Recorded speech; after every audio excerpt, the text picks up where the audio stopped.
नमस्कार दोस्तों, AL classes में आप सभी का हार्दिक स्वागत है। आज हम लोग एक नए टॉपिक से शुरुआत कर रहे हैं जिसका नाम है क्लोज टेस्ट। क्लोज टेस्ट बहुत या बेहद इंपॉर्टेंट टॉपिक है बिकॉज इसमें से करीब करीब 5 मार्क्स के क्वेश्चंस आते ही आते हैं। एक पूरा सेट आएगा, वन सेट, एक सेट पूरा आता है इसमें। इस सेट के आधार पर कम से कम 5 क्वेश्चन और ज्यादा से ज्यादा 10 क्वेश्चन भी आ सकते हैं, तो 5 से 10 मार्क्स ये कैरी करता है। तो ये बहुत ही इंपॉर्टेंट टॉपिक होने जा रहा है। इसमें बिल्कुल बेसिक से समझेंगे कि how to solve this cloze test. तो बिना किसी देरी के आइए चलिए शुरू करते हैं। क्वेश्चन की शुरुआत जब होगी तो डायरेक्शंस आपके सामने कुछ इस प्रकार लिखे होंगे। In the following passage there are blanks each of which has been numbered. These numbers are printed below the passage and against each 5 words are suggested, one of which fits in the blank appropriately. Find out the appropriate words. अब ये कहना चाह रहा है कि एक passage लिखा होगा आपके सामने, एक पैसेज आएगा। इस पैसेज के अंदर आपको 5 अलग अलग ऑप्शन मिलेंगे। आपके उस पैसेज के अंदर कुछ ब्लैंक्स गिवन होंगे। उन ब्लैंक्स की खासियत ये होगी, उन ब्लैंक्स के अंदर हमें 5 ऑप्शंस मिलेंगे जो उनमें से एक हमारे को फिट करना होगा जो पैसेज के संदर्भ में। इंपॉर्टेंट थिंग ये बात है, पैसेज के कंटेक्स्ट में इंपॉर्टेंट होता है, पैसेज के कंटेक्स्ट से मैच करना चाहिए।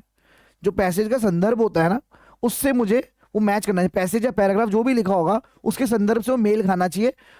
उन 5 में से एक ऑप्शन होगा। और अगर कई बार ऐसा भी होता है कई उन 5 ऑप्शन के अंदर एक ऑप्शन नन ऑफ दीज भी गिवन होता है कि इनमें से कोई नहीं, तो वो भी ऑप्शन कई बार मार्क होता है क्योंकि बाकी के 4 जो ऑप्शन होते हैं या 3 ऑप्शन होते हैं वो फिट नहीं होते हैं पैसेज के मुताबिक या पैराग्राफ के मुताबिक। तो यूजुअली हमें सॉल्व कैसे करना है मैं इसको बेसिक से पूरा पढ़ाऊंगा, तो आप इस वीडियो को पूरे एंड तक जरूर देखें। चलिए तो शुरू करते हैं बिना किसी देरी के। मैं आपको बताना चाह रहा था कि अगर मान लीजिए एग्जाम में आ जाता है तो ये आपको डायरेक्शंस अच्छे से समझ में आ गए होंगे। तो अगर एग्जाम में आता है तो अप्रोच क्या रहनी चाहिए, तो सॉल्व करने के लिए वही हमें सीखनी है। क्योंकि क्लोज टेस्ट सॉल्व आपसे जरूर हो जाएगा, you can solve the cloze test very easily, but it is important thing to note that with trick and how the way you can solve it quickly, that what matters. जल्दी समय के अंतर के में कितना जल्दी हम उसे सॉल्व कर पाएंगे ये मायने रखता है। तो वही अप्रोच हमें क्लोज टेस्ट के प्रति सीखनी है। अब मान लीजिए मेरे सामने की सेट है, तो अगर एग्जाम में आ जाता है तो कैसे सॉल्व करा जाता है, और अगर मैं होता और मैं एग्जाम में इसको दे रहा होता तो मैं कैसे सॉल्व करता, वही अप्रोच हम इसके अंदर लागू करेंगे। ठीक है, चलिए शुरू करते हैं। जैसे सामने आ गया तो हम पढ़ेंगे। Raju was orphaned at a very dash age, he lost dash of his parents because of his family was dash poor to afford any treatment. सबसे पहली ट्रिक हमारी यही होनी चाहिए इसके अंदर कि पहले आपको करना क्या है। अधिकांश लोग क्या करते हैं, मैं आपको आगे जाके स्लाइड दिखाऊंगा तो आपको सामने ऑप्शंस भी प्राप्त होंगे। तो इंसान क्या करता है, एक एक लाइन पढ़ता जाता है और ऑप्शन लगा के एक एक चेक करता है। ये बहुत ज्यादा लॉन्ग वे है क्लोज टेस्ट को सॉल्व करने का। सबसे गलत तरीका है कि एक एक लाइन पढ़ते जाओ, इस लाइन के आधार पर एक एक ऑप्शन को मैच करते जाओ। सबसे गलत ट्रिक है मेरी नजर में। आपको ट्रिक अपनानी क्या चाहिए इसके लिए, पहले आपको पैसेज पूरे तरह से पढ़ लेना है। जो भी पैसेज के अंदर लिखा हुआ है, जिस भी संदर्भ में बात हो रही है, पहले आपको उसे पढ़ लेना है। वो पढ़ना बहुत जरूरी है ताकि आपको एक आइडिया लग सके, ओवरऑल तरह से आपको आइडिया लग सके कि पैसेज है किस बारे में। हमें यही नहीं पता है पैराग्राफ है किस बारे में या पैसेज किस बारे में, तो हमें सॉल्व ही नहीं कर पाएंगे और एक एक लाइन में हम कोई गलत ऑप्शन लगा देंगे जो कि आगे जाके मैच नहीं खाएगा। इंपॉर्टेंट थिंग यही बनती है, आगे जाके भी वो मैच करना चाहिए। क्योंकि आपको मैं भी जब ऑप्शंस मार्क करना सिखाऊंगा या समझाऊंगा तो आपको ये चीज दिखेगी, एक टर्म आएगी आगे जाके, जब अभी मैं इस टर्म का जिक्र आगे जाके करने वाला हूं, नुएंसेस। ये बहुत ही इंपॉर्टेंट टर्म है क्लोज टेस्ट को सॉल्व करने के लिए, नुएंसेस। इसका यूज कैसे और कहां आएगा ये भी आपको थोड़ी देर में समझ में आ जाएगा, तो आप पूरे इस तरीके को जरूर से समझना। ठीक है, तो मान लीजिए जो मैं बता रहा था पैसेज आपके सामने अगर आ जाए तो सबसे पहली अप्रोच हमारी ये नहीं होनी चाहिए कि हम इसके अंदर एक एक ऑप्शन लगा के देख रहे हैं। हमें इसे पूरा तरह से पूरा ओवरव्यू के तौर पर, इसे एक पैराग्राफ के तौर पर पढ़ना है जिसमें ब्लैंक्स को भी साथ साथ रीड करना है। ठीक है, तो आज अभी हम वैसे ही करेंगे। फिर मैं आपको बताऊंगा कि दिमाग में आपके क्या चलना चाहिए उस चीज को पढ़ के और क्या ऑप्शन आपके दिमाग में होने चाहिए तो शायद से उनमें से कई ऑप्शन आपके दिमाग में आ भी सकते हैं और वो कई ऑप्शन आपके मैच भी हो सकते हैं, तो हाथों हाथ आप टिक मार करके आगे बढ़ सकते हैं। तो जैसे कि ये लिखा हुआ है, Raju was orphaned at a very dash age, he lost dash of his parents because of his family was dash poor to afford any treatment, he was deeply affected by this, he decided to work hard and dash on his own feet. Along with his studies, he dashed part time in a restaurant and earned enough money in order to dash his studies. अब मैं इतना से ही पढ़ रहा हूँ सिर्फ, अभी आगे इसमें और ब्लैंक्स मिलेंगे हमें। मान लीजिए 6 ब्लैंक्स का ही एग्जाम में आ जाए तो हमें ये चीज पता चल गई, एक राजू नाम के व्यक्ति की कहानी है जो ऑर्फिन था। ऑर्फिन का मतलब होता है अनाथ। हमें वर्ड्स के मीनिंग भी मालूम होने चाहिए, तब जाके ही हम क्लोज टेस्ट को अप्रोच कर पाएंगे। तो आपको मैं बिना ऑप्शन के अप्रोच दिखा रहा हूं कि अगर एग्जाम में स्टोरी बेस्ड है, हमको इतना चीज तो समझ में आ गई, ये स्टोरी बेस्ड क्लोज टेस्ट है। ठीक है, आपको ये चीज समझ में बहुत अच्छे से आएगी कि ये स्टोरी बेस्ड क्लोज टेस्ट है। एक स्टोरी कहानी बताएगी राजू नाम के व्यक्ति की जो अनाथ था और ये बहुत ही डैश एज में अनाथ हो गया था। तो कई लोगों के दिमाग में शायद आंसर भी फिट आ गया होगा कि आ क्या सकता है। तो अगर मैं होता तो मेरे दिमाग में आया था कि यहां पर हम यंग फील कर सकते हैं, eight a very young as. दिख रहा है? अभी ध्यान रखना, इंपॉर्टेंट बात यह है, ये न्यूएंसेस टर्म का रोल कहाँ आएगा, कैसे आएगा, ये बहुत इंपॉर्टेंट होने वाला है। इस यंग के ही आधार पर पहले ही ऑप्शन से मैं आपको बता रहा हूँ कि न्यूएंसेस का जो यूज आने वाला है वो कहाँ आने वाला है, वो भी 2 मिनट में बताऊंगा आपको। ठीक है, Raju was orphaned at a very young age, बिल्कुल फिट बैठ रहा है। अगर मेरे दिमाग में यंग मतलब जवान होता है, जवान आयु में ही वो अनाथ हो गया था, तो ये फिट बैठ रहा है मेरे हिसाब से। अभी मैंने ऑप्शंस भी नहीं देखे आपके सामने ना, आपके सामने मैंने ऑप्शंस खोले। तो यही अप्रोच, आपकी जो शब्दावली है वो इतनी स्ट्रांग हो जानी चाहिए। इसमें सारा रोल शब्दावली का चलता है, जैसे हम वोकैबुलरी कहते हैं। वोकैबुलरी अगर आपकी स्ट्रांग होगी तो क्लोज टेस्ट आसान सॉल्व करना उतना ही ज्यादा आसान हो जाएगा। ठीक है, तो वापस से पहली लाइन में आते हैं। Raju was orphaned at a very young age, he lost dash of his parents because his family was dash poor. अब देखना भाई, मैं सिर्फ बिना ऑप्शन पढ़े मैं अगर मार्क करता तो कैसे करता। Raju was orphaned at a very young age, बहुत कम आयु में उसके वो अनाथ हो गया था। ही लॉस्ट, दोनों ही मतलब माता और पिता को, he lost both of his parents. अब मुझे नहीं पता क्या आने वाला है, शायद कोई और ऑप्शन होगा आगे जाके, ऑप्शन में शायद कुछ और हो सकता है, मैं भी गलत हो सकता हूं, पर हमारा अप्रोच यही चलना चाहिए कि हमारे दिमाग में एक शब्दावली क्लिक होनी चाहिए, एक शब्द आना चाहिए जो इसमें फिट बैठता हुआ दिख रहा हो। क्योंकि क्या होगा आगे जाके उससे मेल नहीं होगा। अगर मान लो ये वर्ड नहीं होता आंसर में, ऑप्शन में नहीं होता, तो हमारे को उससे मेल खाता हुआ वर्ड जरूर दिख जाएगा। ठीक है, हमें मेल खाता हुआ शब्द जरूर दिखेगा, तो हमारे लिए वो बात अपने आप ही फायदे का सौदा हो जाएगी, क्योंकि हमारे को आइडिया लग चुका है ये पैसेज किस बारे में, तो मेरी अंडरस्टैंडिंग भी वैसी ही डेवलप होगी। और ये जो मैं आपको तरीका बता रहा हूं, ये आपके अनसीन पैसेज में भी ट्रिक काम करती है। आपको पढ़ने से समझ में आ जाना चाहिए किस मीनिंग का वर्ड का मीनिंग क्या हो सकता है। ठीक है, he lost both of his parents because his family was very poor, शायद हो सकता है क्योंकि उसकी जो फैमिली थी शायद बहुत ज्यादा पुअर थी। टू अफोर्ड मतलब वो खर्चा नहीं उठा सकते थे एनी ट्रीटमेंट का, क्योंकि ट्रीटमेंट का वो खर्चा, उसके माता पिता के बीमारी का खर्चा वह नहीं उठा सकते थे। अफोर्ड का मतलब होता है खर्चा उठाना। ठीक है, अफोर्ड का मतलब होता है किसी चीज को सहन करना या बेयर करना, BEAR। अब ये बोलोगे भालू है, नहीं भालू नहीं है ये, भालू की स्पेलिंग भी यही होती है BEAR, बट इस बेयर का मतलब होता है झेलना। उसके माता पिता की देहांत होने की वजह यही थी क्योंकि वो इलाज का खर्चा नहीं उठा सकते थे, they were very poor to afford any treatment. He was deeply affected by this. अगला वर्ड एक और आ गया, देखो बहुत सारे शब्दों से हम आगे बढ़ने वाले हैं। 2 वर्ड्स होते हैं, ध्यान रखना, कंफ्यूजन बिल्कुल नहीं होना चाहिए। और ये जो वर्ड्स मैं आपको बता रहा हूं ये नोट डाउन करते हुए चलना, बिकॉज ये आपके एरर स्पॉटिंग में भी आते हैं। हमें शब्दों के मीनिंग ही नहीं पता होते और वो एरर स्पॉटिंग में प्रतीत हो जाते हैं, हमारे को दिख जाते हैं, तो वहां पर हमारे को डिफरेंस पता नहीं होता और हम गलती कर देते हैं। एक शब्द होता है अफेक्ट और एक वर्ड होता है इफेक्ट। दोनों में डिफरेंस जानना बहुत जरूरी है। अफेक्ट का मतलब होता है जब आपने मतलब आप किसी ने कुछ काम किया या एक्शन किया, उसका प्रभाव आप पर पड़ा, किसी ने कोई एक्शन करा और उसका प्रभाव आप पर आ गया, तो वो चीज कहलाती है अफेक्ट।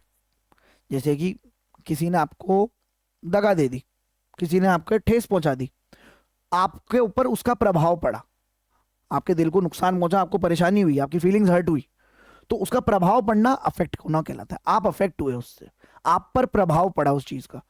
लेकिन अगर आपने कोई सेम चीज, वही सेम चीज आपने कर दी सामने वाले की तरफ और उस पर प्रभाव पड़ा, तो वो कहलाता है इफेक्ट। ठीक है, तो अफेक्ट और इफेक्ट का फर्क पता होना चाहिए हमें। ये एरर स्पॉटिंग में भी बहुत आता है क्वेश्चन, अफेक्ट और इफेक्ट का। ठीक है, चलिए।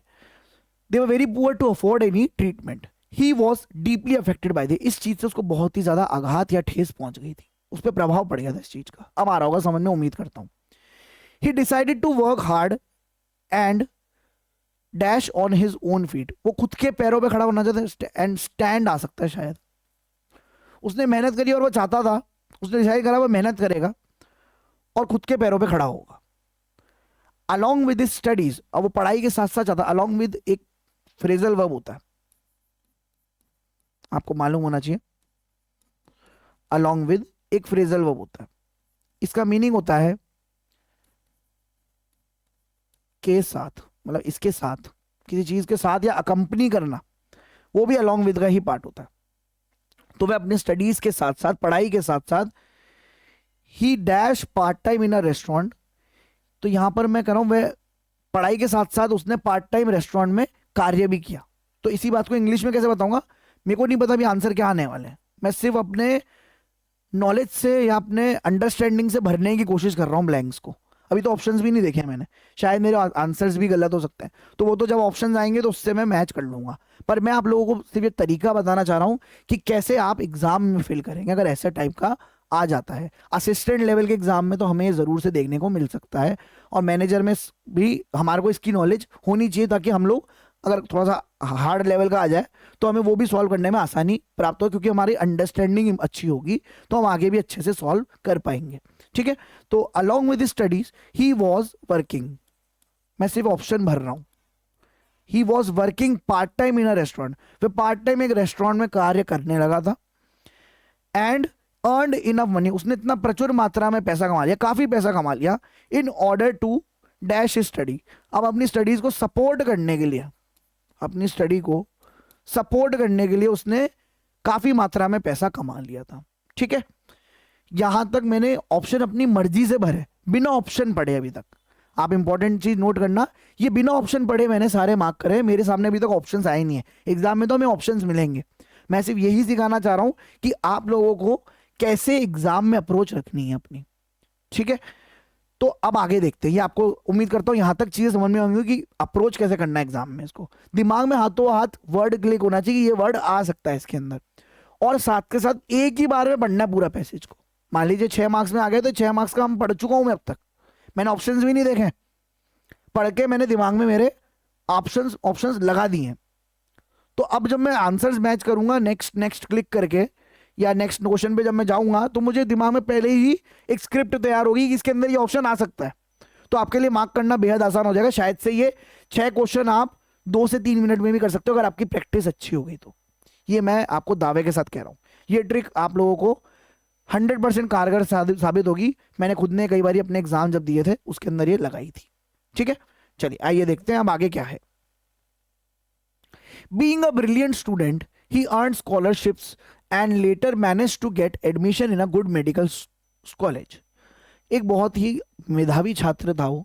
ठीक है, अभी मैं थोड़ा सा वापस रिपीट करूंगा इसी बात पे। इस वर्ड के ऊपर मैंने अभी तक डिस्कशन नहीं किया, नुएंसेस क्या होता है, तो अभी मैं आपको घुमाऊंगा इसी में घुमाऊंगा मैं आपको कि अगर मान लो ये ऑप्शन आ जाए और ये भी आ जाए तब क्या मार्क करना है। वही नुएंसेस का रोल है, वही मैं आपको समझाऊंगा। अभी कुछ देर का थोड़ा सा आपको बस सब्र रखना होगा, सब्र रखेंगे तो चीजें स्लोली आपको समझ में आने लग जाएंगी कि कैसे एग्जाम में एग्जामिनर आपको घुमा सकता है। ठीक है, चलिए इधर देखेंगे। Being a brilliant student he earned, बहुत ही मेधावी छात्र था वह। एग्जाम में अगर इसकी जगह मैं लिखता तो मैं तो मेरिटोरियस लिखता। मेरिटोरियस का मतलब होता है मेधावी, ब्रिलियंट मतलब बहुत ही ब्राइट स्टूडेंट था वो बच्चा। उसको स्कूल से उसको स्कॉलरशिप मिली, आगे कॉलेजेस से स्कॉलरशिप भी मिली, और उसके चलते वो उसने मेडिकल कॉलेज में उसको एडमिशन प्राप्त हो गया। ठीक है, मेडिकल कॉलेज में उसे एडमिशन प्राप्त हो चुका है। He is now a dash doctor and helps poor patients for dash, this shows that one can survive every dash condition. Determination and hard work dash to success in life. ठीक है, कहानी दी, ये बात तो हमें बहुत अच्छे तरीके से समझ में आ चुकी होगी। तो आखिरी के भी मैं अपने मन से ही भर रहा हूं, फिर जब ऑप्शंस मैच करेंगे तो देखते हैं कितना हमारा मेल खाता है या कैसे क्या होता है। ही इज नाउ अब आज की डेट में बहुत ही ज्यादा सक्सेसफुल डॉक्टर है। क्या ये मैं भर सकता हूँ शायद, क्योंकि ये मुझे लग रहा है फिट बैठता हुआ दिख रहा है। He is now a successful doctor, वह एक बहुत ही सक्सेसफुल डॉक्टर बना है, लाइफ में सक्सेस हासिल कर ली उसने। And helps the poor patient, गरीब मरीजों की सहायता करता है वो। फॉर डैश, फॉर डैश मुझे नहीं पता क्या आएगा ना, मेरे दिमाग में इस वक्त कोई शब्द आ रहा है।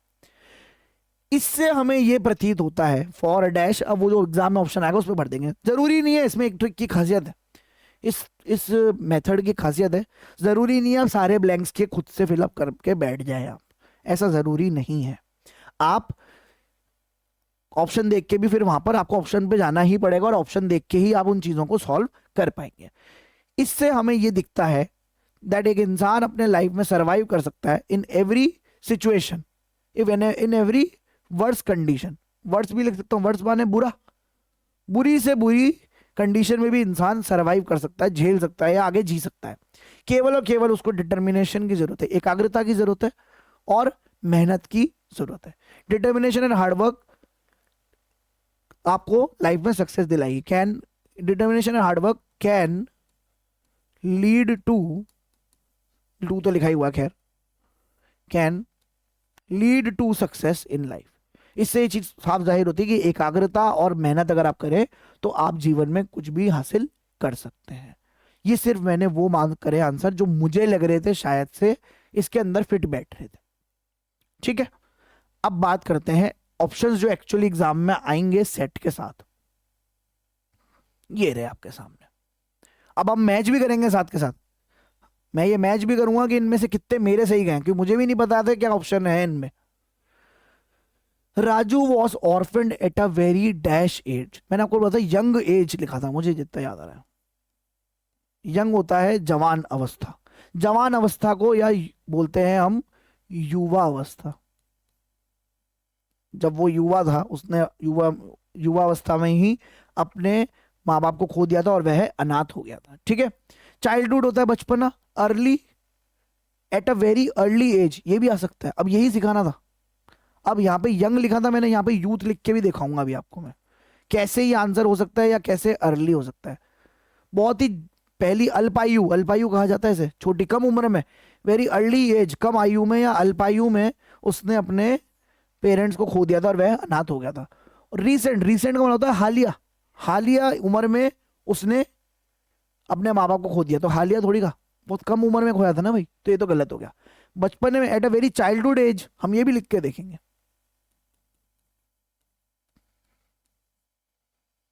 ठीक है, वेरी चाइल्डिश एज, ये भी लिखा हुआ देखो। अब यही हमारा को फंसाने वाली बातें हैं। चाइल्डिश का मतलब होता है बचपना।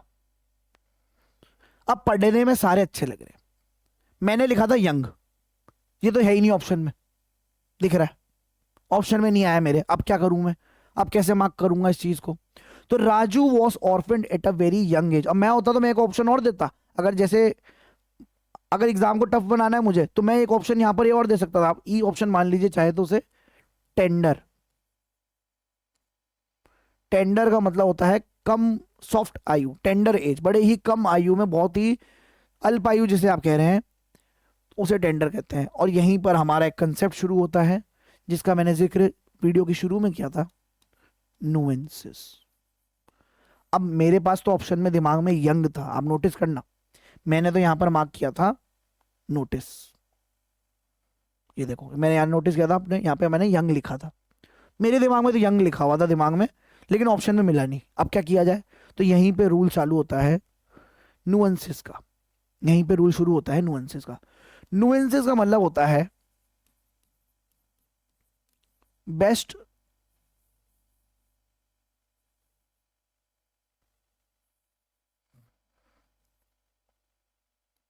बेस्ट आउट ऑफ बेस्ट, मतलब सारे ऑप्शन मेरे को बेस्ट ही मिल जाए, उस बेस्ट में से भी बेस्ट निकालना हो, मतलब सही में से भी सबसे सही। वो कहलाता है नुएंसेस। और क्लोज टेस्ट के अंदर नुएंसेस का बेहद इंपॉर्टेंट रोल है। आपको वहां एग्जाम में सीधे सीधे ऑप्शन नहीं मिलेंगे कि आप ऑप्शन एलिमिनेशन लगा दें और आप मार्क करके आगे बढ़ चले, ऐसा नहीं हो सकता हर बार। आपको नुएंसेस के आधार पर वोकेबलरी के पांचों पर्यायवाची चेप दिए जाएंगे या दे दिए जाएंगे।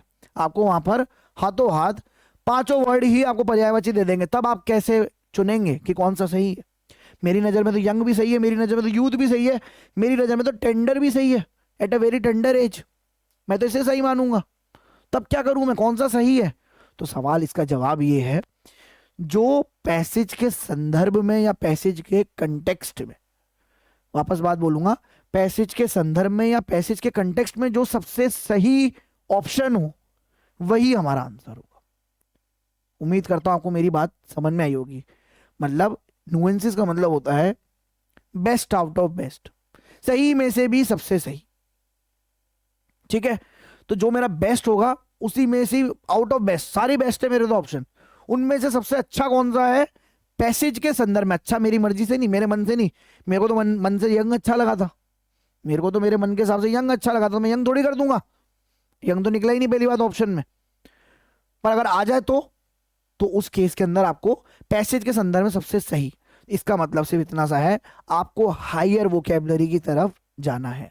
वोकेबलरी में जो शब्द ज्यादा अच्छे उच्च कोटि का होगा या भारी शब्द होगा वो ही आपके, या सिनोनिम, अच्छा सिनोनिम होगा वो ही आपका आंसर होगा। यही मतलब होता है नुएंसेस का। आई होप ये नुएंसेस आपको क्लियर हो गया होगा, क्योंकि ये क्लोज टेस्ट का बेहद इंपॉर्टेंट पार्ट है और यहीं से आपके 5 नंबर बचते हैं या फिर 5 नंबर बनते हैं या फिर बिगड़ते हैं। ठीक है, चलिए तो अब देखते हैं फाइनली आंसर क्या होने वाला है। तो Raju was orphaned at a very young as, young तो मिला ही नहीं तो मैं इसको हटा ही देता हूं, पर ऐसा ही कुछ आएगा। अब है at a very youth age, no, youth एक एब्स्ट्रैक्ट नाउन है, आपको मालूम होना चाहिए। देखिए यूथ जो है ये एब्स्ट्रैक्ट नाउन है। एब्स्ट्रैक्ट नाउन क्या होता है? हिंदी में कहते हैं इसको जातिवाचक संज्ञा।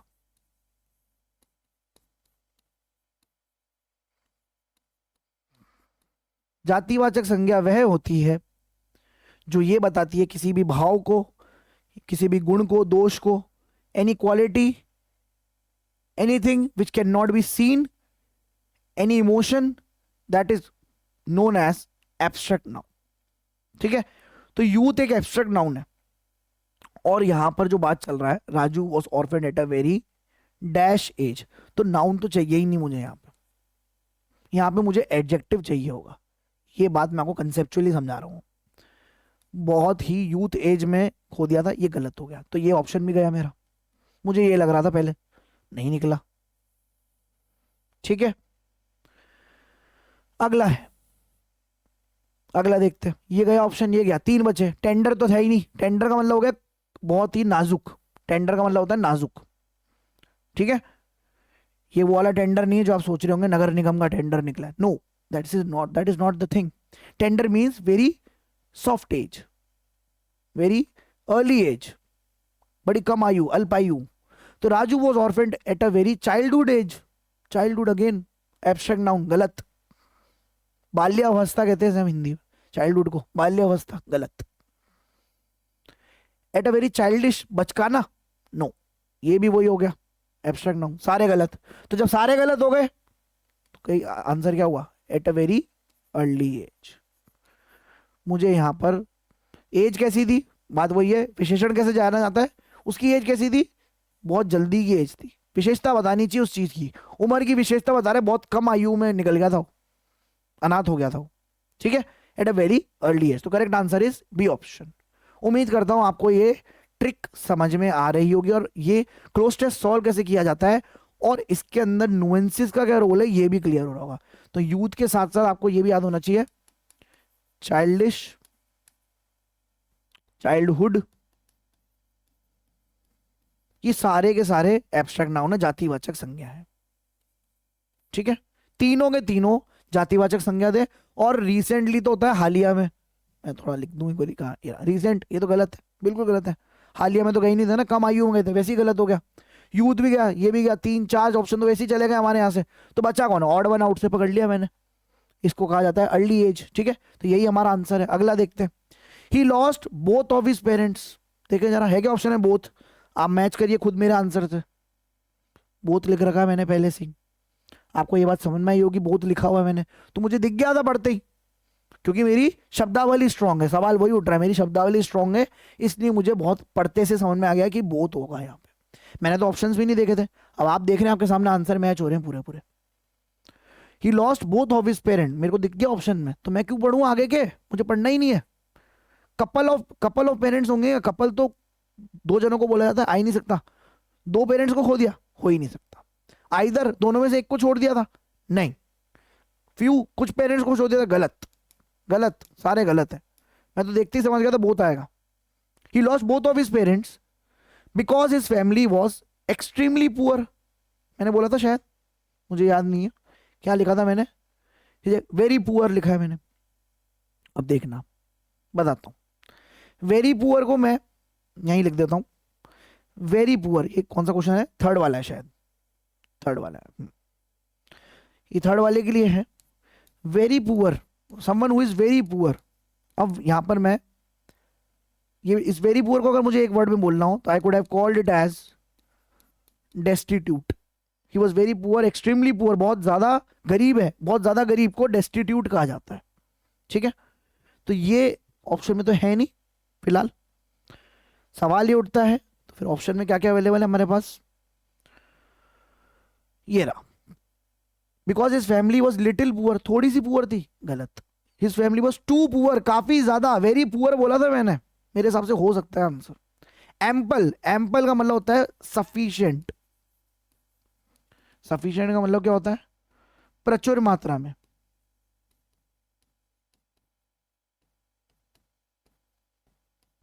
बहुत ही प्रचुर मात्रा में पुअर थे, गलत। सो पुअर, गलत। ये कंजंक्शन है, पता होना चाहिए आपको। सम पुअर, सम तो हो ही नहीं सकता। ऑप्शन क्या? ही वॉज टू पुअर, काफी ज्यादा पुअर था। मैंने वेरी पुअर लिखा था, मैच तो कर गया ना। टू का मतलब काफी ज्यादा, extremely poor, very poor. Very था नहीं, कोई बात नहीं, पर मेरे को समझ में तो आया। क्लियर है क्या मेरी बात? मैं उम्मीद करता हूँ समझ में आ रही होंगी चीजें। बहुत आसान है अब मेरे लिए, क्योंकि आसान हो गया था, नहीं आसान, पर मैंने ऑप्शन पहले ही लिख दिए तो ये पढ़ने में आसान लग रहा है। और ये सारे आंसर मेरे दिमाग में चलने चाहिए एग्जाम में। मैं आपको एग्जाम की एग्जैक्ट ट्रिक बता रहा हूँ, दिमाग में चलते हुए दिखने चाहिए आपको ये answers. To afford any treatment, he was deeply affected, इससे बहुत ज्यादा प्रभावित था। फिर देखते हैं, he decided to work hard and stand on his, ये देख लो, ये रहा आपके सामने ऑप्शन। अपने पैरों पे खुद खड़ा होना चाह रहा था। अब जब मुझे पहले ही पता आंसर, तो मैं बाकी के ऑप्शन पढ़ूंगा क्यों? मुझे पढ़ने ही नहीं है, मेरा टाइम बचाना है मुझे एग्जाम में। I hope you are getting the trick of solving the cloze test. Very easy way, this is the best way to solve the cloze test in your exams. I hope so you are getting my point, you are liking this effort of mind. ठीक है, along with this, इसी के साथ साथ, अपनी पढ़ाई के साथ साथ, he worked, he was working, ऐसा कुछ बताया था मैंने। ही वर्कड, तो ये पास्ट टेंस आ गया। वॉज वर्किंग बोला था मैंने, कंटिन्यूस टेंस बना दिया था, तो सही हो गया, पढ़ना ही नहीं है मुझे आगे। He worked part time in a restaurant and earned enough money, काफी एम्प्लॉयड, ही एम्प्लॉयड पार्ट टाइम। एम्प्लॉयड होता तो देखो, अब ये बता देता हूँ थोड़ा सा। बिजी, गलत है, पता है, busy, busy part time, no. Function, कार्य करना, गलत। एस्टेब्लिश, एस्टेब्लिश का मतलब होता है किसी भी चीज की स्थापना करना। स्थापना करी थी उसने काम करने की, गलत। एम्प्लॉयड का मतलब होता है कार्यरत होना।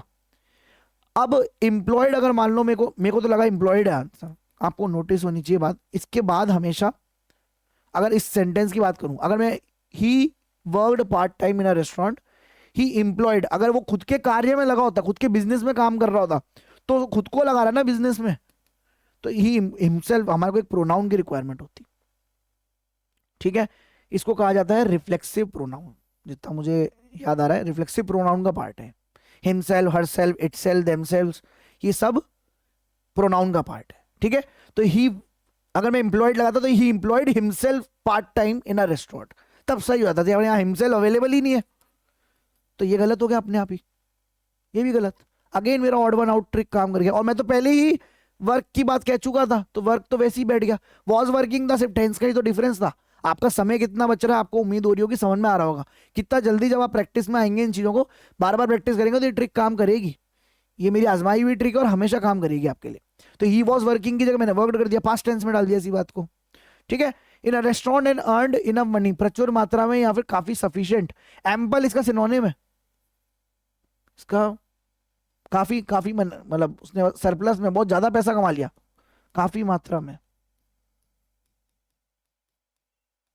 ठीक है, काफी मात्रा में उसने पैसा कमा लिया था।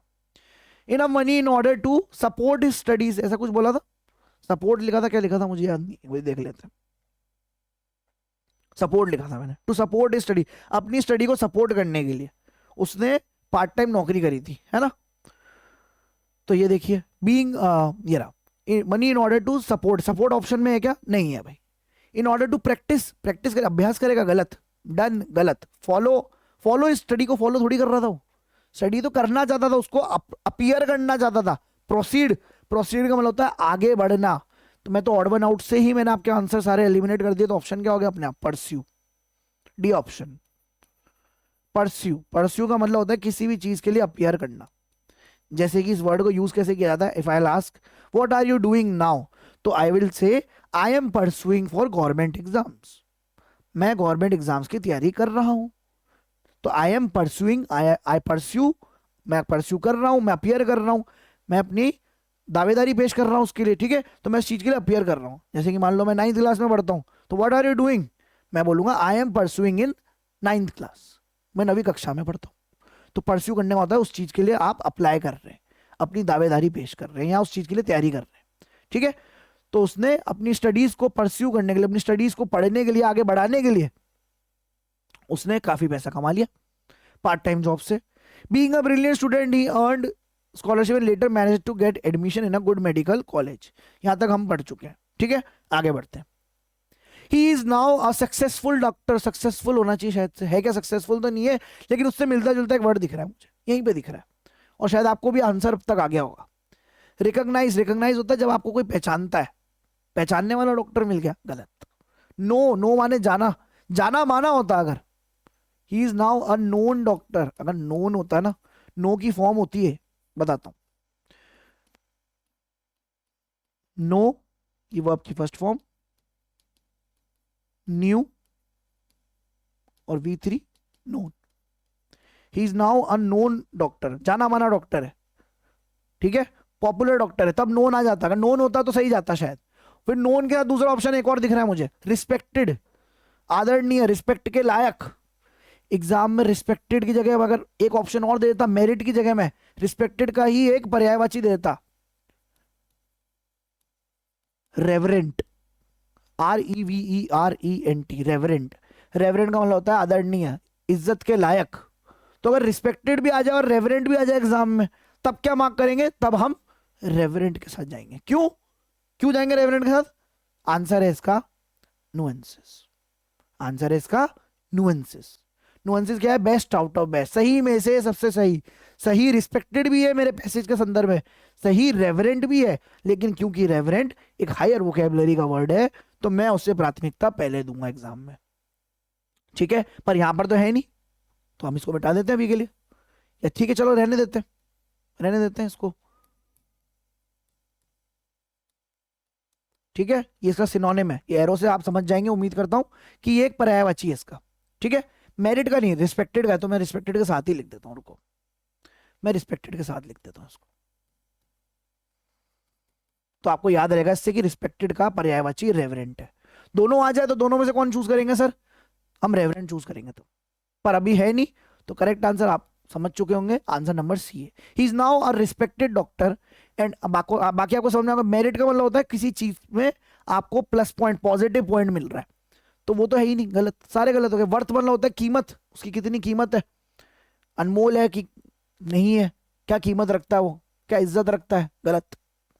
Helps poor patients for dash, अब डैश क्या है, लोगों का ध्यान रखता है, ही इज वेरी रिस्पेक्टेड, बहुत इज्जतदार डॉक्टर है वो, और गरीब लोगों की मदद करता है फ्री में, खत्म, फॉर फ्री। हम भी हो गए फ्री इससे, क्योंकि हमें समझ में आ गया होगा, उम्मीद करता हूँ। अगर समझ में आ गया होगा तो बहुत आसान है ये, महज आपको तो अभी दिख रहा होगा कि बहुत समय ले रहा है, सारी ट्रिक तो बहुत लॉन्ग है, इतना कैसे करेंगे हम, 10 मिनट 12 मिनट 15 मिनट निकल जाएंगे। पर आप जब रेगुलर प्रैक्टिस करेंगे, मैं गारंटी लेता हूँ, ये आप 2 से 3 मिनट में 10 क्वेश्चन कर सकते हैं। आपकी स्पीड इतनी डेवलप हो जाएगी, मरे से मरे भी आप 4 से 5 मिनट में 5 क्वेश्चन आराम से कर सकते हैं। बिल्कुल जिसका जीरो नॉलेज हो इंग्लिश का, इस ट्रिक से मैं मानता हूँ 4 से 5 मिनट में 5 क्वेश्चन जरूर करके आएगा वो। और हमारे उतने ही आ रहे हैं। अगर 10 आ जाएंगे तो स्पीड के साथ साथ 10 क्वेश्चन भी 5 मिनट में हो जाएंगे। हर एक मिनट में आप 2 क्वेश्चन आराम से कर लेंगे। ठीक है, उम्मीद करता हूं आपको समझ में आया होगा। तो वो पेशेंट्स को फ्री में देखता है।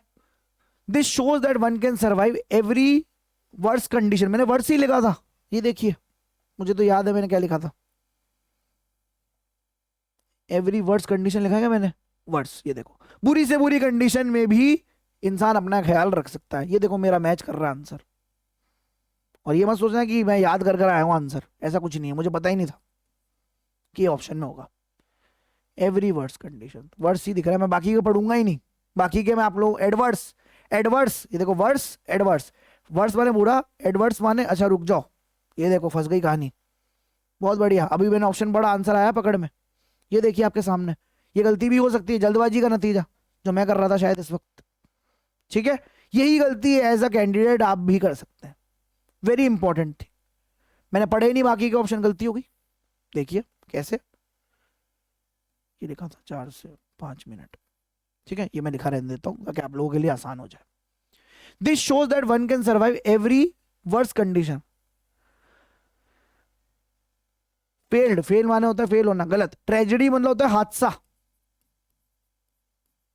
इविल, इविल का मतलब होता है बुरा। One can survive every evil condition, हो सकता है। वर्स का मतलब भी होता है बुरा। देखो नुएंसेस का रोल कितना इंपॉर्टेंट हो रहा है धीरे धीरे, आपको समझ में आ रहा होगा न्यूएंसेस कितने ज्यादा इंपॉर्टेंट रोल अदा करते हैं क्लोज टेस्ट के अंदर। तो इससे ये शोज, इससे हमें प्रतीत होता है कि कोई भी व्यक्ति सरवाइव कर सकता है in every evil condition. Evil माने बुरा, हो सकता है आंसर। एवरी वर्ड्स कंडीशन, ये भी हो सकता है answer. Every adverse condition, in one can survive every adverse condition. Adverse का मतलब होता है बुरे से बुरा। ठीक है, एवरी एडवर्स, एडवर्स का मतलब होता है कि पहले बुरी थी अब और ज्यादा बुरी हो गई, मेरी सिचुएशन एडवर्स हो गई। मैंने बोला my situation is adverse now, मतलब पहले तो बुरी थी अब तो और ज्यादा बुरी हो गई। तो ये तो ग्राफ मेरा नीचे जा ही रहा था, एक होता है ग्राफ ऊपर जाना, एक होता है ग्राफ नीचे जाना। वैसे ही नीचे जा रहा था, अब तो बिल्कुल ही नीचे जा रहा है। तो ये चीज कहलाती है एडवर्स। तो ये नहीं हो सकता। ठीक है, ट्रेजेडी हादसा गलत हो गया। बचे कौन, वर्स और इविल। अब मैंने आपको यही बोला था नुएंसेस का रोल क्या होता है, सही में से सबसे सही। तो दोनों ही सही हो जाते थे, लेकिन इविल वर्ड अच्छा है, वोकेबलरी में हायर है, इसलिए इविल शब्द इसका सही आंसर होगा। One can survive every evil condition, बुरे से बुरी कंडीशन भी कोई भी फेस कर सकता है अगर आप डिटर्मिनेशन और हार्डवर्क रखते हैं। वही आने वाला है। Condition one can survive every evil condition. Determination and hard work dash to success in a determination or hard work excel to success या result to success। देखो अब सारे nuances का रोल आ रहा है। urge to success, और मैंने lead लिखा था, मुझे याद है। लीड मतलब होता है उस चीज तक पहुंचा देगा आपको। कैन लीड, देखो कैन लिखना जरूरी था इस चीज के लिए। मुझे एक मॉडल वर्ब लगाना जरूरी था, पर मॉडल वर्ब यहाँ अवेलेबल नहीं है।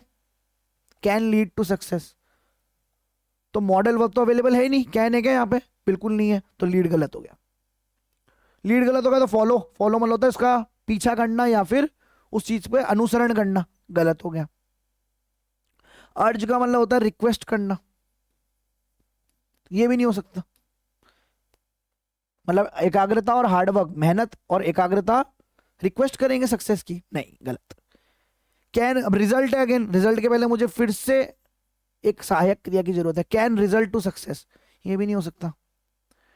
डिटर्मिनेशन है hard work excel to success, can excel again नहीं आ रहा, तो क्या होगा इस केस में answer. Determination hard work excel to success, can excel to success या कैन रिजल्ट टू सक्सेस। अब अगर मैं देखूं तो अगर मैं नुएंसेस को फॉलो करूं तो उस हिसाब से लीड से भी बढ़िया वर्ड एक्सेल दिख रहा है। एक्सेल का मतलब होता है आगे बढ़ना, जैसा सर्फ एक्सेल होता है। Detergent powder, Surf Excel, Microsoft Excel. Excel का मतलब होता है बढ़ते हुए जाना। एडवर्स इसी का विपरीत था, एडवर्स। एडवर्स माने बुरा, कहीं था पढ़ा था, ये रहा। एडवर्स माने बुरा था और बुरा हो गया, ग्राफ नीचे जा रहा था और नीचे चला गया। एक्सेल मतलब ग्राफ ऊपर की तरफ जाना। तो determination and hard work excel to success in life. तो मुझे लीड की जगह एक्सेल को मार्क करना पड़ेगा क्योंकि हायर वोकेबलरी का वर्ड मेरे सामने मौजूद है और यही नुएंसेस का रोल होता है। उम्मीद करता हूं आप लोगों को क्लोज टेस्ट बहुत अच्छे से क्लियर हुआ होगा। ठीक है, अगर ये चीज समझ में आ गई तो हम एक क्लोज टेस्ट का सेट और पढ़ेंगे जो आप लोगों के लिए आसान हो जाएगा अपने आप ही, क्योंकि अगर आपको ट्रिक समझ में आई होगी अब तक तो आप अगला वाला खुद से सॉल्व करेंगे और हम फटाफट से इसको सॉल्व करेंगे। ठीक है, डायरेक्शन लिखे हुए in the following passage there are blanks. आपको ब्लैंक्स दिए होंगे एक पैराग्राफ में, उसके 5 ऑप्शन। ये क्या लिखा हुआ है आपको पूरा पढ़ देता हूं। जब आप प्रैक्टिस में आ जाएंगे तो ये डायरेक्शंस पढ़ना छोड़ देंगे, लेकिन नोट करना इसका जब हायर लेवल आएगा वो अलग हम आगे जाके पढ़ेंगे। उम्मीद करते हैं हम आगे जाके और पढ़ेंगे इसमें। ठीक है, तो उसमें कुछ डायरेक्शन पढ़ने जरूरी नहीं, बट फिर भी मैं आपको सलाह यही दूंगा आप डायरेक्शंस तो जरूर से पढ़ें। ठीक है, मुझे तो याद है इसके अंदर क्या लिखा हुआ है कि एक आपको एक पैराग्राफ दिया हुआ है, एक पैसेज दिया हुआ है, उसके अंदर 10 ब्लैंक्स दिए हुए हैं। उन ब्लैंक्स को फिल करना है आपको और फिल करने का जो भी जिसका जो आंसर हो वो मार्क करते हुए आगे बढ़ना है। 5 ऑप्शन उसके गिवन होंगे, 5 में से एक सही होगा। आपको अप्रोप्रिएट सबसे उचित जो होगा वो आपको मार्क करना है। ठीक है, पढ़ना शुरू करते हैं। चलिए, one day an expert in time management was dash to a group of business management students and to drive home a point he used and dash they will never forget. As he stood in front of a group of brilliant students, he said, okay, it's dash for a quiz. He then pulled out a 1-gallon jar and set it on the table in front of him. फटाफट से हम इसके मान करूंगा मैं खुद से। One day an expert in time management was talking. वो बात कर रहे थे, एक वक्त की बात है, एक एक्सपर्ट थे, समय नियोजन के ऊपर वो बात कर रहे थे, टाइम मैनेजमेंट के ऊपर बात कर रहे थे, समय नियोजन पे वो बात कर रहे थे। Was talking to a group of business management students. व्यापारिक नियोजन के स्टूडेंट से वो बात कर रहे थे, एमबीए के स्टूडेंट्स होंगे उनसे बात कर रहे थे और वो उनको अपने घर लेकर गए। To drive home a point he used and, कोई उन्होंने एक पॉइंट पे बात करी, गुफ्तगू करी उनसे। ही यूज्ड एंड डैश, अब मुझे नहीं पता क्या आएगा, मुझे नहीं आ रहा है इस वक्त दिमाग में, तो मैं आगे बढ़ चलूंगा। हमें ये भी एक इंपॉर्टेंट चीज सीखनी है। अगर मान लीजिए मुझे ऑप्शन नहीं आ रहा याद क्या हो सकता है या दिमाग में क्लिक नहीं हो रहा इधर क्या शब्द यूज हो सकता है, तो हम आगे बढ़ेंगे, हमें रुकना नहीं है, हमें अटकना नहीं है। मान लो ऑप्शन पढ़ने के बाद भी नहीं आया तो अटकना नहीं है, स्किप करना आना चाहिए हमें, क्योंकि अगर नेगेटिव मार्किंग होती हो एग्जाम में तो ये बहुत कारगर सिद्ध होती है। स्किप करना आना चाहिए, वरना अगर नहीं भी हो रही हो नेगेटिव मार्किंग कोई दिक्कत नहीं है, हमारे को मेरिट के आधार पर ही पास किया जाता है। तो मेरिट के आधार पर जिसके सबसे ज्यादा सही होंगे फिर वो जीत जाएगा, वो नौकरी ले जाएगा, तो हम ऐसा होने तो देंगे नहीं। तो ही यूज्ड एंड डैश तो मुझे नहीं आता इस वक्त, मैं आगे बढ़ गया। दे विल नेवर फॉरगेट, उन्होंने एक ऐसा शायद एग्जाम्पल लिया, ही यूज्ड एन एग्जाम्पल, उन्होंने एक ऐसा एग्जाम्पल लिया, भर के देख लेते क्या जाता है। ही used an example they will never forget, उन्होंने ऐसा एग्जाम्पल दिखाया जो कभी नहीं भूल सकते बच्चे। जैसे ही as he stood in front of a group of brilliant student, वो उन मेधावी छात्रों के सामने जैसे ही खड़े हुए, he said, okay, it's time for a quiz. चलो समय हो चला है क्विज का। He then pulled out 1-gallon jar, एक गैलन लिया, एक गैलन पूरा जार का बहुत बड़ा सारा जार लिया, and set it on the table in front of him, उनके सामने एक टेबल रखी थी, उस जार को वहां जाके उन्होंने रख दिया। ठीक है, he also dash a dozen fist, fist का मतलब होता है हाथ के आकार के, हाथ जितने छोटे हाथ भर के, fist sized rocks मतलब हाथ के आकार जितने छोटे छोटे कंकड़ पत्थर थे। He also dash a dozen, दर्जन ले लिए पूरे, उन्होंने उठा लिए होंगे शायद से। He also took a dozen fist size rocks and carefully place them one at time top and dash more and few more मेरे को लग रहा है शायद ये आ सकता है, and few more rocks would fit inside, शायद आ सकता है, मुझे नहीं पता, गलत भी हो सकता है। And few more rocks would fit inside. He asked, is the jar full? मैं आपको सिर्फ स्टोरी पढ़ पढ़ के समझा रहा हूँ, स्टोरी है किस बारे में, स्टोरी याद भी हो रही होगी, मेरे तो दिमाग में बैठ गई है कि बिजनेस मैनेजमेंट के सर थे, वो कुछ एमबीए के छात्रों को अपने घर लेकर गए और उन्होंने उनके सामने एक जार रखा और जार के अंदर कुछ उन्होंने पत्थर डाल दिए और उन्होंने पूछा क्या जार भर गया है पूरी तरह से। Everyone in the class dash said yes, बहुत ही सब लोगों ने बहुत ही इसको कह सकते हैं एक्साइटमेंट से या हैप्पीनेस से? उन्होंने सबने कहा, खुशी खुशी कहा सबने, यस सर भर गया है वो jar. The professor said nothing, professor ने कुछ नहीं कहा। He then dash under the table, अब फिर वो क्या कर रहा हो, table, he then sat under the table, कुर्सी टेबल के नीचे जाके बैठ गए वो शायद। And pulled out a bucket and shook it, एक बकेट निकाली उन्होंने नीचे से, एक बाल्टी ली और उस बाल्टी को बहुत जोर जोर से हिलाया। Shook it dash pieces of gravel, gravel माने कंकड़, कंकड़ के पीसेस को हिलाया। To work themselves down, to work themselves down into the spaces between the big rocks. उन्होंने क्या करा, बकेट के अंदर से कुछ निकाला। He then pulled out a bucket, उन्होंने बाल्टी उठाई, बाल्टी को जोर से हिलाया और जो पत्थर के जो कंकड़ के जो थे कण, उनको समय दिया कि वे खुद से अपने आप एडजस्ट हो जाए।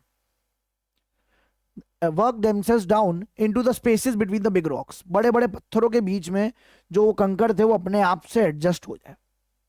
He asked the group once more, उन्होंने फिर से ग्रुप से पूछा, क्या अब जार फुल है? बच्चों ने कहा नहीं, अब नहीं है फुल। सब कुछ बच्चों ने आंसर दिया कि नहीं अब फुल नहीं है। गुड, उन्होंने कहा, प्रोफेसर ने कहा good. He said and began dash said, अब उन्होंने क्या करा, मिट्टी भरना शुरू कर दी उसके अंदर। Filling sand to the contents in the jar, उन्होंने क्या करा, उन्होंने मिट्टी भरना शुरू कर दी। द सैंड फिटेड, सैंड जो थी, मिट्टी जो थी वो भर गई। यहां पर सैंड जो थी वो भर गई। मैं एक बारी इसको अलग पेन से लिख देता हूँ, अलग कलर से, प्रिंटिंग मिस्टेक है शायद कुछ। जो मिट्टी थी वो पूरी तरह से भर गई into the spaces between the rocks and gravel, जो मिट्टी जो कंकड़ थे, कंकड़ और पत्थरों के बीच में जो स्पेस था उसके बीच में मिट्टी अपने आप समा गई। ही ऑल्सो पोर्ड वाटर, अब उन्होंने पानी भी डाल दिया, उसके अंदर पानी भी भर दिया उस जार के अंदर। तो क्या हुआ आगे, what is the point of this exercise, अब फाइनली वो पूछते हैं इस एक्सरसाइज का मतलब क्या निकला, जो मैंने आपको करी आपके सामने। उन्होंने पूछा, बच्चे बोलते हैं, the point is that no matter how busy is your schedule, how busy schedule is your, you can always, how busy your schedule is, आपका शेड्यूल कितना ही बिजी हो, you can always manage to fit something in. बोले भले ही आपका कुछ नहीं busy schedule हो, आपको चीजें प्रायोरिटाइज करनी आनी चाहिए, प्राथमिकता देनी आनी चाहिए और सब चीजें खुद ब खुद एडजस्ट हो जाती है। एक बच्चे ने यह जवाब दिया। प्रोफेसर बड़े इंप्रेस हुए होंगे, मैं ऐसा मानता हूं। नहीं, प्रोफेसर इंप्रेस नहीं हुए। प्रोफेसर ने कहा नहीं, मना कर दिया प्रोफेसर ने। सेड द प्रोफेसर, सच्चाई ये है, the truth is if you don't fit in the rocks which symbolize, अगर तुम उन पत्थरों के अंदर फिट नहीं हो पा रहे हो जो ये चिन्हित करते हैं कि सिंबलाइज द डैश थिंग्स, कौन सी थिंग्स है पता नहीं, इन your life like your family and your dreams, मतलब आप उन ड्रीम्स के उन पत्थरों के अंदर फिट नहीं हो पाते जो आपकी लाइफ में है ऑलरेडी, जैसे कि आपकी फैमिली और आपके सपने। You will never have time for them, अगर आप उनके अंदर ढाल नहीं पाए खुद को तो कभी भी आप उनके लिए समय नहीं निकाल पाओगे। यहां पर मेरी नजर में आ सकता है word, the truth is that if you don't fit in the rocks which symbolize the dash thing, materialistic things, materialistic things होती हैं जो नकली होती है या फिर जो हमारे को खुश करती हैं, जैसे कि घर, पैसा, मकान, गाड़ी, ये सब चीजें। ठीक है, तो ये मैंने भर दिया आपके सामने। अब देखते हैं ऑप्शन क्या है इसके। ये आपके सामने, one day an expert in time management was talking to a group. देखो भाई, टॉकिंग है क्या ऑप्शन में? नहीं। एड्रेसिंग, एड्रेसिंग का मतलब होता है उनको संबोधित किया जा रहा था। वॉज एड्रेसिंग, संबोधित कर सकते हैं। वॉज स्पीकिंग, अब देखो सेम वही नुएंसेस का रोल है। स्पीकिंग का मतलब होता है बोलना, बोल रहे थे वो, गलत हो जाएगा मतलब, क्योंकि नुएंसेस को देखूं तो गलत है। स्पीकिंग से ज्यादा अच्छा शब्द मुझे ए ऑप्शन में मिल चुका है, संबोधन करना। Expressing, one day an expert in the time management, expert in time expressing to a group of business, time management के एक्सपर्ट एक्सप्रेस नहीं कर रहे थे भाई, दर्शा नहीं रहे थे, वो संबोधित कर रहे थे लोगों को। Conveying to a group of business, convey मतलब होता है अपना मैसेज पहुंचाना, वो बात कर रहे थे भाई, मैंने टॉकिंग लिखाया था, गलत। Was discussing to a group of time management student and to drive home a point, नहीं, ये भी हो जाएगा। डिस्कस थोड़ी कर रहे थे वो तो बात कर रहे थे उनसे, संबोधित कर रहे थे। या स्पीकिंग, स्पीकिंग भी आ सकता है क्या? स्पीकिंग नहीं आ सकता, स्पीकिंग वाला होता है बोलना, बोल रहे थे, नहीं। तो ये भी गलत, ये भी गलत, ये भी गलत। सीधी बात है, आंसर एड्रेसिंग ही होगा। ठीक है, एड्रेस का मतलब होता है संबोधन कर रहे थे। टाइम मैनेजमेंट के एक्सपर्ट थे, वो स्टेज पर ही खड़े होकर संबोधन कर रहे होंगे, तो वो लोगों से, बच्चों से बातचीत ही तो कर रहे थे। संबोधन करते समय बातचीत ही तो होती है अक्सर। और वो फिर बच्चों को अपने घर लेकर गए। ही यूज्ड एंड डैश, उन्होंने एक एग्जाम्पल लिया, एग्जाम्पल बोला था मैंने वर्ड। एग्जाम्पल का सिनोनिम लिखा होता है इलिस्ट्रेशन। इलस्ट्रेशन का मतलब होता है एग्जाम्पल। उन्होंने एक एग्जाम्पल का प्रयोग किया। एन है, अच्छा एक नोटिस करना जिसको नहीं आता हो, एन है, एन के बाद, एन एक आर्टिकल होता है, आर्टिकल के ठीक बाद जो वर्ड आएगा वो वॉवेल होना चाहिए, मतलब वो व्यंजन होना चाहिए। ऐसा वैसा हमेशा नहीं होता, कब कब नहीं होता वो जब हम पढ़ेंगे तब आपको बताएंगे। मैं उसमें डीप नहीं जाना चाहूंगा कि कब एन लगता है, सिर्फ इतना को ऊपरी स्तर पर बता रहा हूं। एन तब लगता है जब उसके ठीक बाद कोई जो नाउन आए वो वॉवेल हो। ठीक है, कोई नाउन आए तो वो वॉवेल हो। इलिस्ट्रेशन एब्स्ट्रैक्ट नाउन है, अगेन वही ट्रिक पिछले वाले क्लोज टेस्ट की, आप पीछे वीडियो करके देख लेना। एब्स्ट्रैक्ट नाउन क्या होता है, जातिवाचक संज्ञा क्या होती है, मैंने आगे समझा दिया। तो इलस्ट्रेशन उसका एक बेहद जीता जागता एग्जाम्पल है। ठीक है, तो एन इलस्ट्रेशन सामने ही दिख रहा है, मेरे ख्याल से यही आंसर होगा। He was he was addressing a group of businessmen to a group of addressing to a group of business management students, and to drive home a point he used an illustration. expression होता है भाव, गलत। imagination, गलत। हालांकि सारे ई वाले, आई वाले दिख रहे हैं, आई और ई वाले। वॉवेल कौन होते हैं? ए, ई, आई, ओ, यू, यही वर्ड होते हैं, और यही सारे वर्ड व्यंजन कहलाते हैं। सारी व्यंजन वाले आ गए, अब क्या करूं मैं? तो ये एन वाली ट्रिक यहाँ पर काम नहीं करी। अगर कोई स्वर वाला होता वर्ड तो वो काम कर जाती, लेकिन हमें, मेरे को पांचों वर्ड के मीनिंग पता है इस वक्त। इंप्रेशन, इंप्रेशन होता है किसी पे इंप्रेशन जमाना, अपनी धाक जमाना, गलत। ही यूज्ड एन इंप्रेशन, गलत। एम्बलम, एम्बलिन का मतलब होता है चिन्ह, उन्होंने एक चिन्ह यूज करा, गलत। ये भी गलत, सारे गलत हो गए, तो आंसर इलस्ट्रेशन होगा। ही used N illustration they will never forget, उन्होंने एक ऐसा एग्जांपल दिया जो बच्चे कभी नहीं भूलेंगे। As he stood in front of a group of brilliant students, he said, "Okay, it's time for a quiz." ये रहा ऑप्शन में टाइम, मैंने टाइम ही बताया था। चलो समय हो चला है क्विज का। It's ready for a quiz. Opportunity, opportunity तो जानते हैं हम सब। शेड्यूल्ड, शेड्यूल होता है, शेड्यूल से चल रहे हैं, नियम कायदे कानून से चल रहे हैं, नियमित तौर पर चल रहे हैं, गलत। और usual, usual for a quiz, sense ही नहीं बन रहा, तो टाइम इसका करेक्ट आंसर। ठीक है, आगे बढ़ते हैं। It's time for a quiz. He also dash a dozen fist-sized rocks and carefully place them one at a time, top and bottom होना चाहिए, शायद है नहीं, ठीक है। He also dash a dozen, प्लो का मतलब होता है जब हम खेतों के अंदर हल जोतते हैं, तो को उन्होंने पत्थरों को हल की तरह जोता, गलत। डग, खोदना।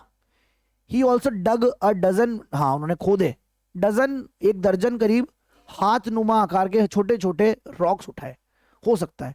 ही मेड, मेड बनाए थोड़ी थे भाई, रॉक्स बनाते हैं क्या? पत्थर बनाए जा सकते हैं क्या? बिल्कुल नहीं। He pulled a dozen, pulled बना उठाना, छीनना, गलत।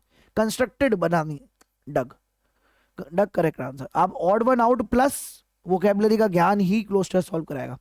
ही also dug a dozen fist sized rocks and carefully placed one at a time, एक एक करके प्लेस करता गया उस जार के अंदर। Top and any more rocks at a time, मतलब उन्होंने भरते भरते पूरा टॉप तक ले आया। And any more rocks would fit inside, no more and any, any का मतलब होता है कोई भी नहीं, नो का मतलब होता है एक भी नहीं, कोई भी नहीं आएगा या एक भी नहीं आएगा। At a time, top and no more rocks, ज्यादा सही नो मोर लगता है। फ्यू मतलब कुछ, मच मतलब गलत, बहुत सारे, प्रचुर मात्रा, सम मतलब कुछ, एनी मतलब कोई भी नहीं, एक भी नहीं, और नो का मतलब, एनी का मतलब होता है कोई भी नहीं। Any more rocks would fit inside, inside any एक पॉजिटिव वर्ड है, नो माने नेगेटिव हो गया वर्ड, कि एक भी नहीं आ सकता हो। No more rocks could fit inside. He asked, is the jar full? Everyone in the class, मैंने बताया था हैप्पीनेस कुछ बोला था मुझे जितना याद आ रहा है, एक्साइटमेंट में या खुशी में झूमते हुए सबने बोला हाँ सर। और ऑप्शन में देखते हैं हम क्या गिवन है हमारे पास। Everyone in the class, definitely आता ना तो सही हो जाता, पर वो गिवन नहीं है, वैसे भी गलत। कन्विंस, कन्विंस कौन होता है, किसी बात के लिए मनाना, गलत। फोर्सिबली, जबरदस्ती करना, गलत। पॉजिटिव मतलब सकारात्मक, गलत। ऑप्शन क्या हो गया, एम्फेटिकली। एम्फेटिकली का मतलब होता है इन एक्सट्रीम, मतलब बेहद एक्साइटमेंट। और मैंने ऐसे ही कुछ लिखा था, एक्साइटमेंट में या फिर हैप्पीनेस में, बेहद एक्साइटमेंट या खुशी में। सबने खुशी खुशी बोला हाँ sir, yes. The professor said nothing, he then dash under the table and pulled out a bucket. He then gone, gone मतलब होता है चला गया, चले गए नहीं। He then reached under the table, पहुंच गए, शायद हो सकता है। He then found under, found मतलब पाना, गलत। खोना पाना नहीं है। ही देन हिड, हिड जो है ये हाइड की फॉर्म है, हाइड की पास्ट फॉर्म है। Hide is V1 and hid is V2। छुपना, इसका मतलब होता है छुपना। He then hid under the table, वो टेबल के नीचे जाके छुप गए, शायद हो सकता है। ही देन सर्चिंग, सर्चिंग मतलब ढूंढना, गलत। अब हिड या फिर रीच्ड में से एक आंसर आएगा। ही देन रीच्ड, पढ़ के देखते हैं इसको, भी छोड़ते हैं एक बार के लिए, आगे पढ़ के देखते हैं कौन सा फिट बैठेगा, फिर आगे करेंगे इसको। ये दो और कर लेते हैं, सेवंथ वाले का आंसर अपने आप आ जाएगा, गारंटी लेता हूं। He then hid under the table, शायद हो सकता है। या ही देन रीच्ड, रीच माने पहुंचना, टेबल तक पहुंच गए शायद। And pulled out a bucket and shook it dash pieces of gravel, gravel का मतलब होता है कंकड़। And then making pieces of gravel, या and shook it until the pieces, the pieces है कि द तो है ही नहीं, until pieces of gravel to work themselves, नहीं। रिजल्टिंग, रिजल्टिंग तो रिजल्ट हो गया ना, गलत। And shook it while pieces of gravel to work themselves down into spaces between big rocks. तो ही देन शुक इट, यहां था, ही देन रीच्ड या हिड, छुपे थोड़ी थे वो, पहुंचे होंगे शायद से। तो इसका आंसर ए ऑप्शन ही होना चाहिए, सेकंड वाला गलत हो जाएगा। छुपे थोड़ी होंगे, पहुंचे होंगे ना टेबल के नीचे, छुपने गए थोड़ी गए थे वो तो टेबल के नीचे से बकेट उठाने गए थे। He then reached under the table and pulled out a bucket and shook it, उसको हिलाया। शेक की फॉर्म होती है पास्ट फॉर्म शुक, शेक माने हिलाना, और शेक का पास्ट फॉर्म होता है V2 होता है शुक। तब तक हिलाते रहे उसको। And pulled out a bucket and shook it making pieces of gravel to work themselves down. इसका रिजल्ट क्या निकला, इसका रिजल्ट, रिजल्ट ही आ रहा है, रिजल्टिंग लिखा है यहाँ पर, रिजल्ट बोल रहा हूं मैं। इसका रिजल्ट क्या निकला, जिससे अपने आप स्वयं ही वो जो कंकड़ के टुकड़े हैं वो खुद से काम करके खुद से सेटल डाउन हो जाए, और जो खाली स्पेस था बड़े बड़े पत्थरों के बीच का उसको भर दे। ठीक है, making the pieces of gravel to work themselves down into the spaces between the big rocks. Until तक मतलब तब तक हिलाते रहे जब तक ग्रेवल के पीसेस खुद ब खुद नहीं गए। And shook it until the pieces, द तो है ही नहीं है गिवन, आर्टिकल ही नहीं है, डेफिनेट आर्टिकल नहीं है, तो ये भी नहीं हो सकता। वाइल होता है इसके साथ साथ, गलत, गलत। तो आंसर है A option. Until making the pieces of, कहाँ गया ये रहा, making pieces of gravel, the की जरूरत नहीं है इस केस में। Making pieces of gravel to work themselves down into the spaces between the big rocks, big rocks के बीच में खुद सेटल हो गए।